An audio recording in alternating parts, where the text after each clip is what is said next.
Bismillah deb sizlar bilan vayreniki boshlaymiz. Birinchi xamirini qilib olamiz. Un ustiga tuxum, o'simlik yog'i, tuz, suv solib xamir qilamiz. Xamirimizni yaxshilab mushtlab, yelin paket yopib 30 daqiqa tindiramiz. Yaxshilab tinish kerak xamiringlar.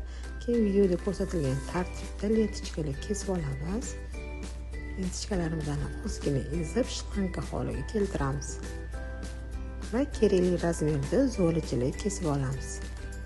8, 9, 10 grammdan kessanglar bo'ladi. Zo'lalarimizni har birini alohida dumaloq chiroyli qilib yoyib olamiz. Suvda qaynatilgan kartoshkani ezamiz.